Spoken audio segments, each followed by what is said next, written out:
Executive Director at Georgians for a Healthy Future. We're a consumer health advocacy and policy organization, and we represent Georgians from across the state. And we really work for a day where all Georgians have access to quality, affordable health care that they need to live healthy lives and contribute to the health of their communities. We also co-convene the Cover Georgia Coalition, and that's a group of organizations that works to expand health coverage to low-income Georgians across the state. While we may have some different ideas about what the ideal solution to covering those folks are, we know that there's a common problem. And for the first time in Georgia, there's really widespread and bipartisan recognition that more people need health insurance cards in their wallets. There is a lack of coverage among low-income Georgians specifically, and those folks need a pathway to health insurance.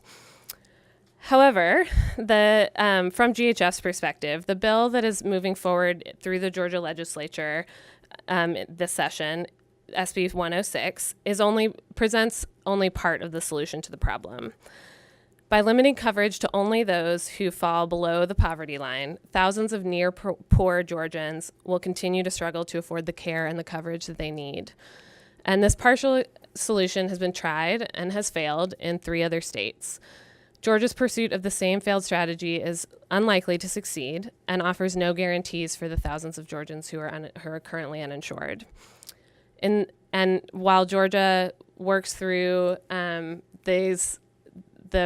problems with this legislation and waits for the federal government to approve their solution, the Georgians who are currently uninsured will continue to wait for coverage as we look for a full solution. GHF and our coalition partners have met many of the folks who live in the coverage gap or who are just above the coverage gap who would be covered by a full expansion of coverage. We know that all of them are hardworking, that all of them deserve health care, that all of them struggle to meet their needs in their current situation, and that a health insurance card could help provide part of the solution to that. So this afternoon, we're going to hear from some of the people who are most impacted by this issue, some of the folks we've met, and some of the folks who are closest to those who are uninsured. Yosha Dotson of Mental Health America of Georgia will share how expanded coverage will benefit people with mental health conditions here in Georgia. Dr. Cowart, a primary care provider, will discuss how his patients have experienced this problem with being uninsured and how that impacts his practice. And finally, we'll hear from Diane and her son Matt about how his experience as a person in the coverage gap has impacted his ability to get the care that he needs. And with that, I'll invite up Yosha.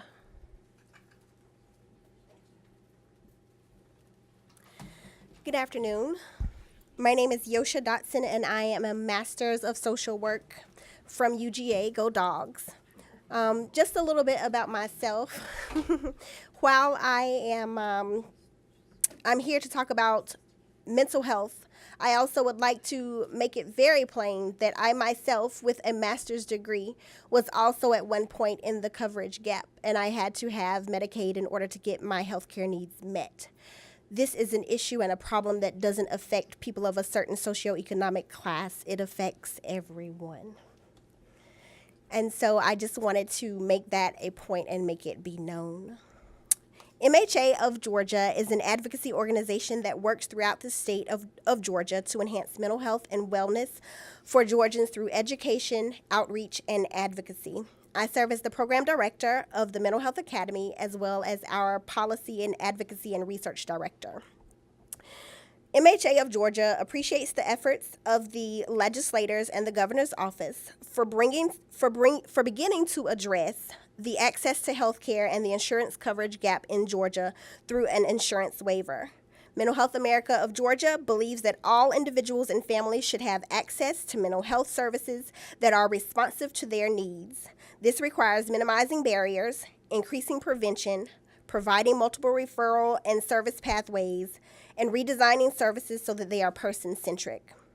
In Georgia, 1 in 5 adults and 1 in 6 children have been diagnosed with a mental health disorder. This equates to 2.3 million Georgians across the state. But there's more that we can do and require legislators to do as well. 1.5 million Georgians are on Medicaid and should have access to mental health care in their state. notice I said should have access. However, there's a workforce shortage in Georgia. Providers are providers available to serve people with mental health illnesses are reaching a crisis level, especially in rural areas. Mental Health America emphasizes that waiver reforms must be carried out in a way that encourages more providers to accept federal insurance, up to and including addressing the low Medicaid reimbursement rates in the state. As written, SB 106 will cover an estimated 250,000 more Georgians, of which approximately 50,000 would have a mental health condition or need. If the waiver extended to 138% FPL, then the estimated Georgians who could receive mental health services would go to 90,000. That's a 40,000 person difference. 40,000 people who might need services and would not be able to access or obtain them. We encourage the General Assembly to protect access to mental health and substance use disorder treatments, as well as rehabilitative services, as components that must be offered as extended provisions of mental health parity.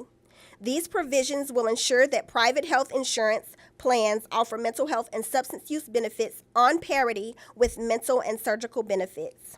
It would also ensure that all individuals with a serious mental illness are identified, covered, and have the ability to access treatment and supports before crisis, without having to be considered fully disabled. For people with a serious behavioral health condition, this is a key to closing the coverage gap. Remember, I was in the coverage gap. I also would like to take this opportunity. Are we doing Matt? Do we need to do? I think Dr. Coward is. Okay. Okay. Well, Dr. Coward, if you would like to come and. In the interim, I want to introduce y'all who don't know yet to Senator Elena Parent and Senator Jen Jordan. That was very fun.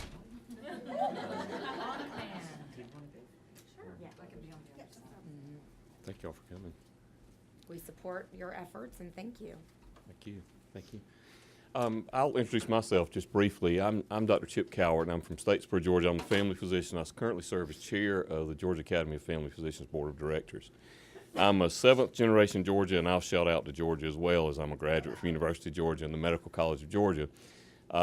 My family has resided on the same farm in South Georgia in a rural area in a town of less than 1,700 people since they arrived in the 1790s. I have seen what rural Georgia and what happens. I have practiced for over 23 years. My scope of practice has changed recently, not by my own choice, but by the choice of healthcare the way it is in the country today. When I came out of residency, I did the full scope, including outpatient practice, inpatient hospital, OB care, including surgical OB, nursing home, home visits, and have now had to curtail that back as we no longer offer OB in the community because of the changes that have occurred. We all know the other position that I serve as a medical director for a charitable and indigent care clinic in the community as well. I was there Tuesday evening and saw a patient who had just been discharged from one of the regional medical centers with a subacute myocardial infarction. He had had 3 stents placed in his heart and could not get the medication. Now, it doesn't take anybody to figure out pretty quick that another heart attack will cost a whole lot more than 3 prescriptions. So sometimes if I get a little bit emotional about that, it kind of bothers me. What we as the family physicians, we support improving the access to quality care any way possible. There's 3 components to ensuring good quality care in all parts of Georgia. The 3 parts that are important are the provider, the payer, and the patient. I call that like a 3-legged stool, like you may think about that. If you don't have all 3 rowing in the same boat, in the same direction, it will not get better. What we're doing now has not worked. And we can all face that. We all know that. People are getting left behind. We've got to figure out a way and to make it better. All too often I look at our society and I think about the things that we can afford. The problem is priorities. Because we can afford to do a better job in this country, We can use the money that we have. We can use it in a more responsible way. That goes not only for the payers, but it also goes for the providers. And I say that every day. In other countries around this world, they have over 50% primary care doctors. In this country, it's less than 35%. Primary care doctors can provide the care. I have seen the change in my practice time. When you're a physician in a small community, if we can get them there, we never ask people's insurance status. Why? If I don't see them at the office, I'm going to see them in my driveway. Because they're my friends, they're my neighbors, they go to school with my children, and it's important to get their care. So we've got to get those people out there. A recent study, I don't know if you're familiar with, a recent study was released. The American Board of Family Medicine has reproduced it. It was run in the New England Journal, and basically it says that for every 10 additional primary care physicians per 100,000 people in the United States, you get a 51.5 day increase in life expectancy across all counties throughout the United States. You know, 51.5 days, but that's significant when you start extrapolating it.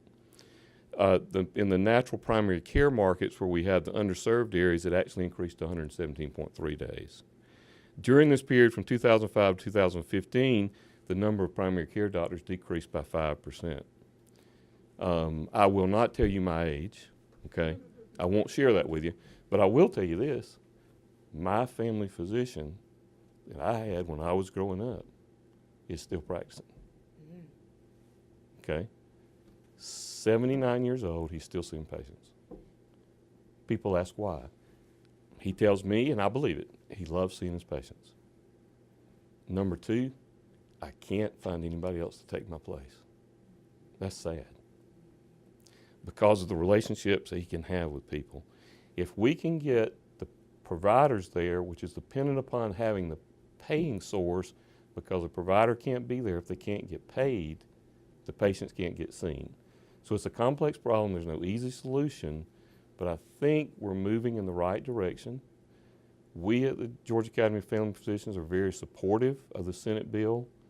We're supportive of the way that it's moving. We hope that it will move forward. We hope that we can see, if we can't get to where we want to begin with, we want to get there somehow. And so we want to do everything we can to try to make sure that we can improve the care and do all things that we can to make sure that we can get the most access to the most people as possible. Are there ways that things can be done better? Are there ways that things can be done differently in what is being discussed now? Absolutely. There's always rooms for improvement. We'd like to see it better. We want every patient to have access to care every day, every time they need it, in the appropriate location, and that's not getting primary care in the emergency room for chronic problems. It just doesn't work. That's a way to waste money, in my opinion. So I thank you for everything you're doing. We're proud to be a partner with the group and proud to see it go forward, and we hope it'll continue to move forward.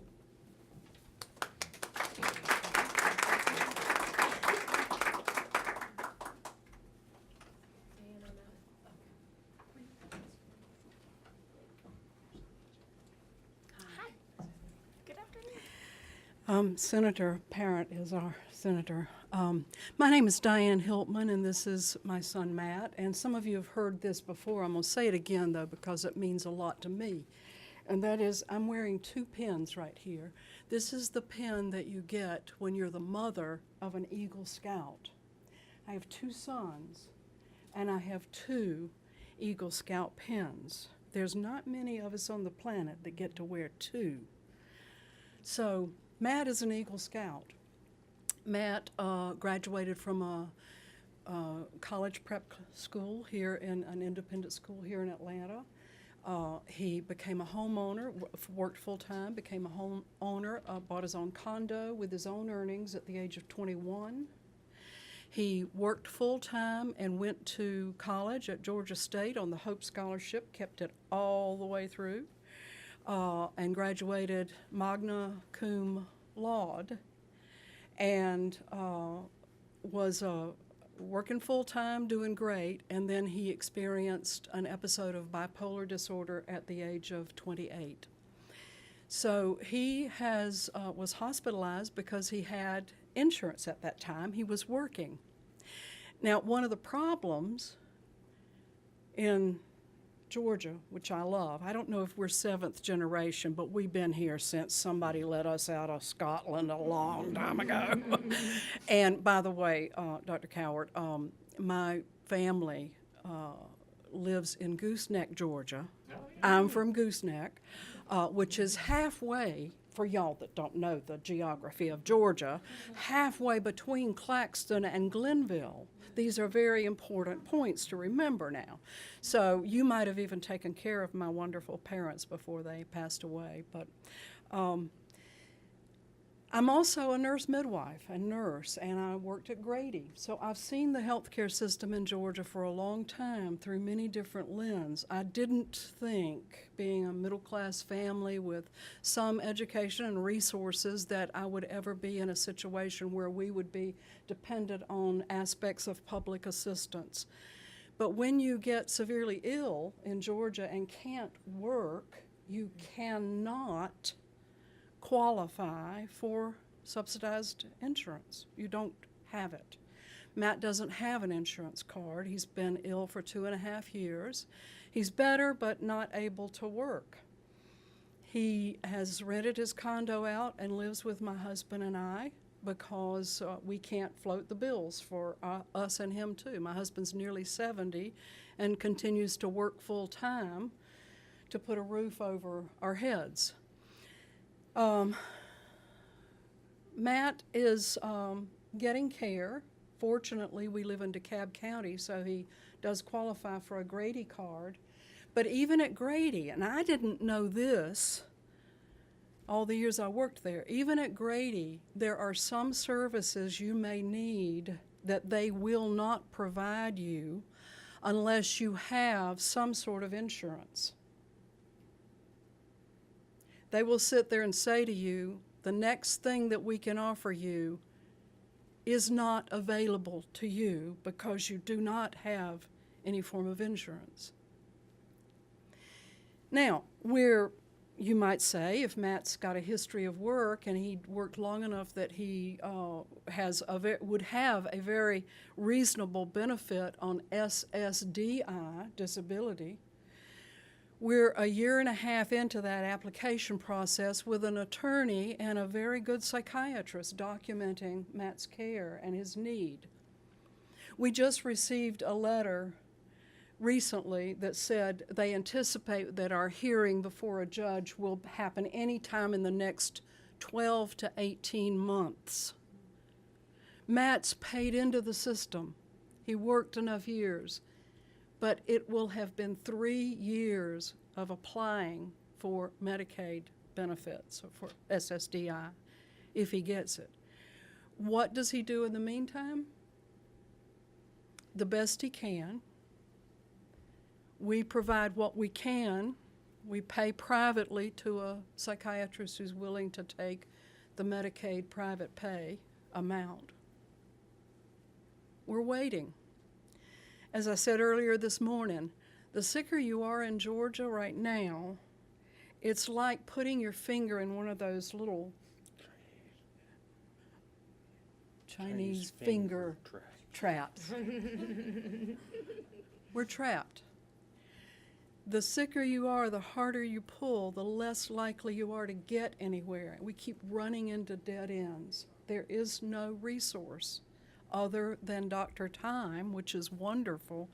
But in the case of mental illness, we now know that the longer you go without appropriate treatment, the more difficult it is to recover from it, and the more serious the situation is. So in this case, time is not on our side. And I just want to thank you all for anything you can do to improve the situation in Georgia. There's a lot of us who don't have the resources that our family does of education and a little bit of understanding of the healthcare system. A lot of people don't have the benefit that we have, and we still need help. We need help. Thank you so much. You have the possibility of a citizen returning to full functioning if he can get some insurance and the help he needs. Thank you.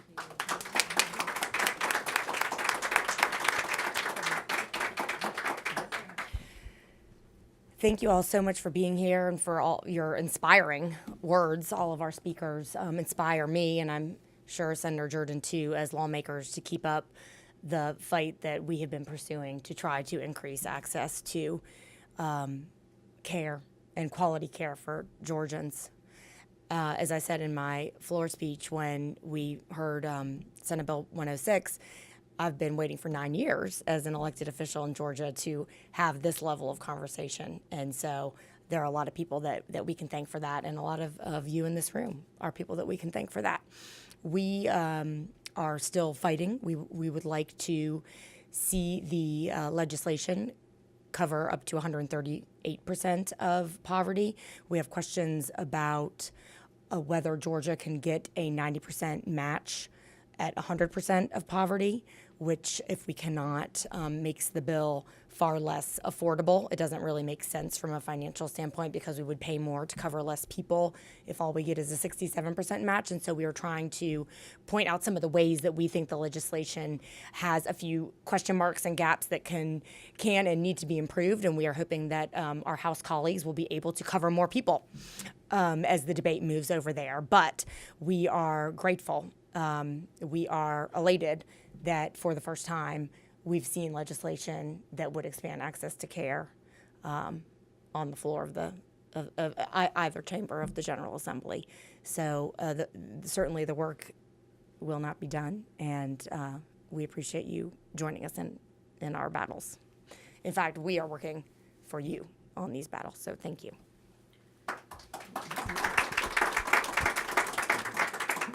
So one of the things that we really want to make sure that's protected, especially with pre-existing conditions and even in the mental health context, is to make sure that whatever waivers the governor eventually pursues under 1332, that they aren't really kind of waivers that will just allow junk insurance plans to be sold in Georgia. And what I mean by that are short-term health care plans, for example.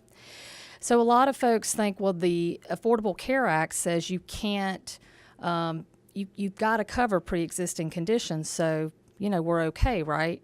Well, there is an exception to that in that short-term health plans don't have to cover pre-existing conditions. And the way that the Obama administration had done it was that they had limited those policies to 90 days so that they definitely would be short-term plans. They're kind of like just stopgaps for a limited period of time. But the Trump administration has now kind of categorized what a short-term health plan is, and really they're up to a year or more. And they don't cover pre-existing conditions, and a lot of times they don't really offer the coverage that you would like to see, including maternity coverage and the like, the things that we know that are significantly important, especially when we're talking about rural Georgia and we're talking about the maternal mortality rate that we're seeing. A lot of that is because people don't have primary care coverage. They're not getting prenatal care. They have comorbidities that are not being treated, and then when they go to deliver, they're just in a world apart. And a lot of times they end up dying while they are delivering their children, and a lot of times these children die too. As the doctor said, paying on the front end for a little bit of medicine, insulin, whatever it is that folks need to kind of help in terms of these long-term kind of chronic conditions is a heck of a lot cheaper than dealing with someone on the back end who's had a stroke, who maybe becomes permanently disabled under the system or ends up going to the emergency room, having several heart attacks, all this kind of stuff. And whether you look at this as a situation where we need to be talking about the numbers and crunching the numbers kind of from a business perspective, or you look at it from the perspective of it's the right thing to do and it's the moral thing to do. I think at this point in time, we should all be on the same page and say this is the point in time in Georgia when we have to start covering the folks, whether they're in the metro Atlanta area or rural Georgia, because if we don't, then there are just going to be consequences that none of us want to see. So thank y'all for all the work y'all do in terms of advocating. Please pay attention to SB 106 in the House and push. My deal is this should not be a partisan issue, and I don't know why we handcuffed the governor from the beginning in terms of just trying to negotiate the best deal for every Georgian in this state. And what I would like to see is just giving him the ability to craft whatever it is that's going to cover the most people for the least cost. So thank you so much. We really appreciate it.